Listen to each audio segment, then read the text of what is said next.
तो ऐसी पावन श्रीमद् भागवत कथा, जिस कथा को सुनने से, और कोई कहे कि इस कथा को पूरी पढ़ना पड़ेगा महाराज, इस कथा को पूरा पढ़ना पड़ेगा, ऐसा भी नहीं है। यह कथा तो प्यारे वो है, श्लोकार्धम श्लोकपादम वा।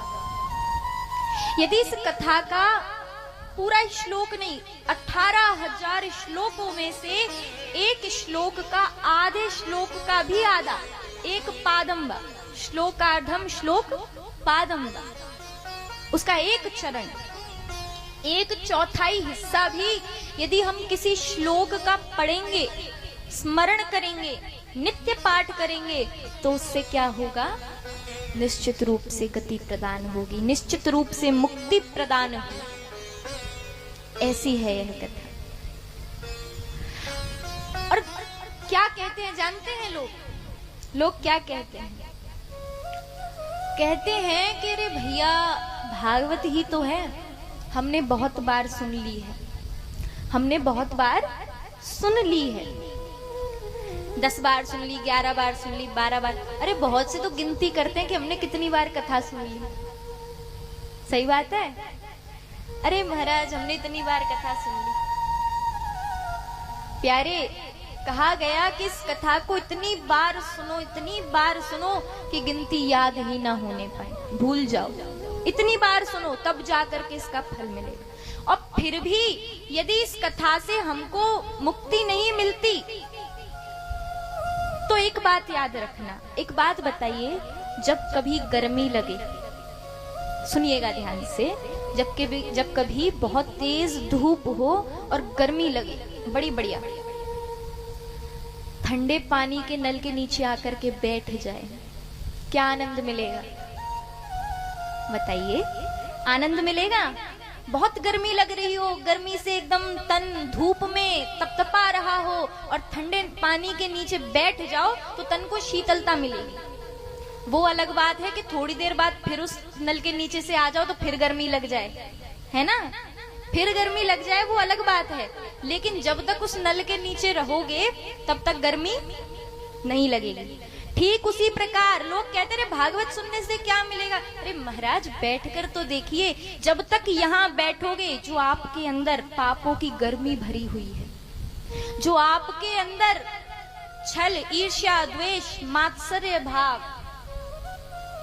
ये सब जितना भरा हुआ है, विकार जितने भरे हुए हैं, काम, क्रोध, मद, लोभ, विकार रूपी गर्मी को यह कथा ऐसी शीतलता प्रदान करेगी, ऐसी शीतलता प्रदान करेगी कि रोम रोम आपका पुलकित हो उठेगा।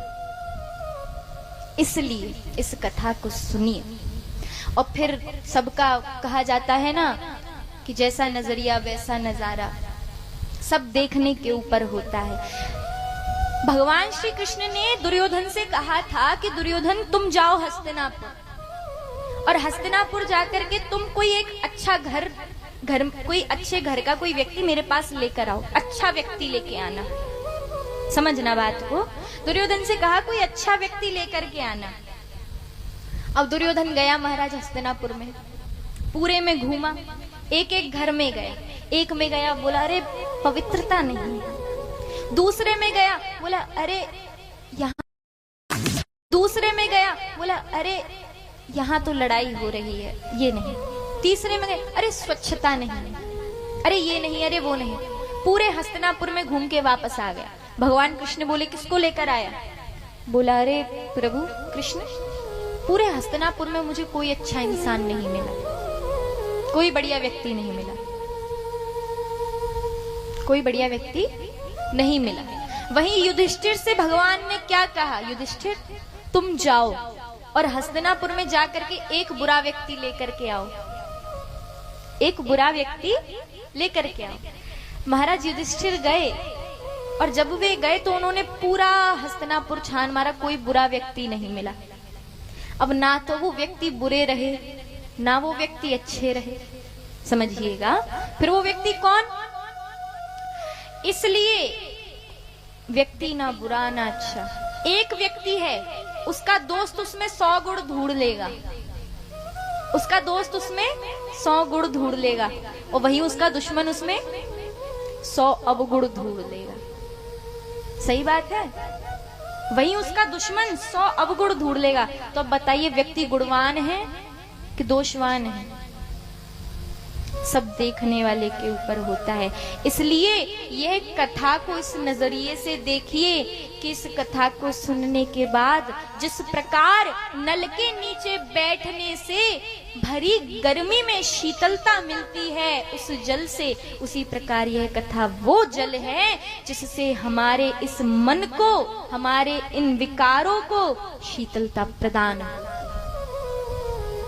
यह बात जान लीजिए, ऐसी है यह कथा। और इस कथा में ऐसे ही नहीं मिलती, भाग्योदयेन बहुजन्म समर्जितेन, भाग्योदयेन बहुजन्म समर्जितेन। जब बड़े भाग्य, जब बड़े पुण्य उदय होते हैं, तब कहीं जाकर यह कथा प्राप्त होती है।